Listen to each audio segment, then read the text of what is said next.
Welcome to the Explainer. So today we're tackling something that literally makes or breaks pretty much every major initiative out there: stakeholder engagement and the risk matrix.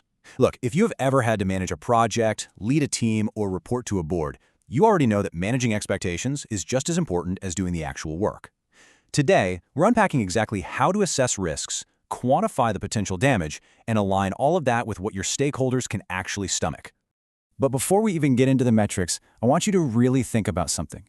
How much absolute disaster can your project actually survive? What is the real threshold of chaos your project can endure before your stakeholders completely pull the plug? Because out here in the real world, things go wrong. It's never a matter of if, right? It's when and how much. Okay, let's dive into this. Here is our roadmap for translating a dry corporate methodology into an absolute survival guide. 1. Identifying project risks. 2. Likelihood versus impact. 3. Quantifying the damage. And 4. Defining risk tolerance. Let's jump in. Section 1. Identifying project risks. The realities of project chaos. To truly grasp risk matrices, we first got to pull the abstract concept of risk out of the clouds and ground it in the very real, often very messy, reality of project chaos. We're talking about tangible threats that derail initiatives every single day. Things like business continuity problems that grind operations to a dead halt, supplier defaults, the sudden loss of key partnerships, devastating IT problems, poor project management, dropping product or service quality, and of course, the sudden loss of key managers. Just reading through these makes my stress levels spike because any single one of these can completely blow up a timeline. Section 2. Likelihood versus impact. Plotting the threats. So it's not enough to just list out our nightmares. We have to organize these threats into a logical structure. And that brings us to a foundational concept: risk appetite. Basically, this is the estimated acceptable risk level of the shareholders.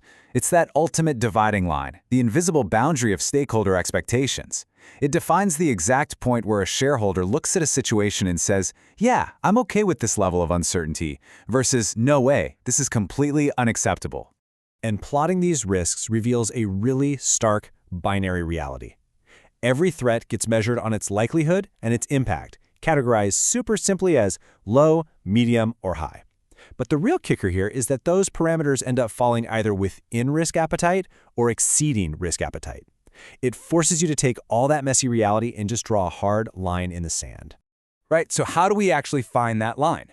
Well, you have to get an estimate of this appetite directly from your shareholders. Visualizing those acceptable versus unacceptable risk thresholds, like with a simple bar graph, is step 1. You literally can't assess what an acceptable level of risk is if you haven't sat down with the folks writing the checks to explicitly chart out their specific threshold for pain. Once we know the appetite, we map the exact numerical values to quantify the likelihood of any given threat happening. The methodology breaks this down into incredibly precise decimals. 1 is very low at 0.1, 2 is low at 0.2, 3 is moderate, sitting exactly in the middle at 0.5, 4 is high at 0.7, and 5 is very high, a near certain 0.9. It completely takes the emotion out of the guesswork. Section 3. Quantifying the damage. The hard numbers. Okay, we've talked about the likelihood of a threat happening, but now we have to attach hard numbers to the actual impact. What does the damage actually look like when things go south? I actually kind of love the dark corporate humor and how these realities are contrasted. On one end of the spectrum, the impact of a risk is a barely noticeable degradation, a tiny bump in the road. But the exact opposite end, project end item, is useless. That is an unbelievable span of reality, going from a slight annoyance to complete and utter failure. To map out that massive span, we use a brilliantly dense matrix. It measures 4 primary project pillars: cost, schedule, scope, and quality. And it maps them against 5 escalating severity levels. So instead of just vaguely saying, "Hey, we're over budget," stakeholders have a grid that goes from an insignificant increase all the way to a total collapse, where the end product is completely unusable. Every single potential disaster has a specific, exact address on this matrix. Let's isolate one specific, absolutely terrifying number from that methodology: greater than 25%. In the realm of cost, a greater than 25% increase is the absolute most extreme scenario mapped out. It's the ultimate red zone. If a risk threatens to push costs past that 25% boundary, you are no longer managing a project, you are performing an autopsy. But total failure doesn't usually just sneak up on you. It starts in what I call the danger zone. The crucial thing is looking at these middle ground thresholds.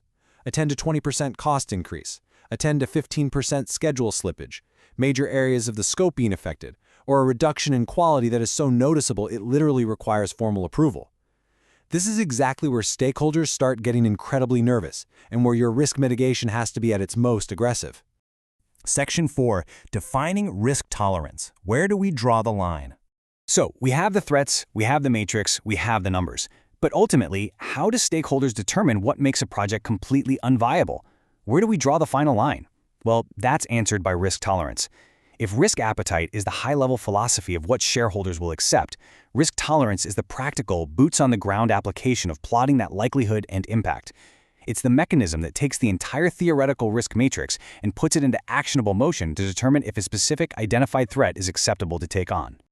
And when a specific threat exceeds that tolerance, the consequences are extreme. Just look at the top-end impacts for scope and quality side by side. For scope, reduction is unacceptable. The project end item is literally useless. For quality, reduction is unacceptable. The project end item is completely unusable. Exceeding risk tolerance doesn't just bend the deliverables, it completely destroys them. So as we wrap up this explainer, I want to leave you with a question that turns this entire methodology back onto your own daily challenges. Do you actually know your stakeholders' risk appetite, or are you just guessing? Because as we've seen today, if you don't actually plot the boundaries of what is acceptable, you are basically flying blind straight into project chaos. Thank you so much for joining me to explore this framework. Now go map out those risks, and I'll catch you in the next explainer.